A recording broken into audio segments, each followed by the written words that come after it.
Hi mga ka-Durables, for today's video nung manglaag daw mi karon kauban ng akong driver. Kini lagi yung Durables lagi nga perting laagana, so sugamak oy. Unya kay namay nang hagad unya nay driver ang mugugi na yung Durables o yun sa pailangayan, di ba? Alas 3 na miana sa hapon ang gikan mga ka-Durables og sakto pod na dili na init og fresher kaya mong pag-travel. So tara, let's go! Pag-abot yun na mo dinhiya sa Boulevard sa Libo, ma-amaze yun ka kay tungod sa kadaghanang tao. Ay, daghay tao si Padot Romana. Pasensya na kaayo ha mga ka-durables na wala jud ko ka video dito sa main entrance. Tungod kay excited kay ko mangutana nga moanhi ba diri among fab na band, pero sa dihang scam gid mi. Birthday celebration dahil ni kong Alan. Unya kay buntag pa man ang celebration na palaw na sad mi. Sa bagay mga ka-durables, okay ra man noon nalingaw mo mga mata sa mga naka-display. Mao nang sibog ta dinhi kay presko kayong hangin og dili ta daling gutomon. Pa-picture ta biyaron diligansi pero video man dahil ning giahak.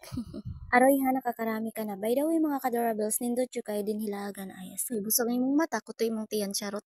Real talk man ang mga ka-durables, nindot bitaw din hilagan kay mga dulaanan pambata and then mag-enjoy jud sila sobra. Tapos ana nga nasa boulevard, nindot kayo ang view og presko pagid kayo ang hangin. Og please lang mga nanay og mga tatay, lag na ninyo yung mga anak dinhi kay libre og mag-enjoy jud sila sobra. Og don't forget to bring medyas ha, kay bawal gid ang walay medyas dinhi amo sulod. Og mao ra to, thank you for watching sa inyong tanan. Bye bye, chup chup, mama.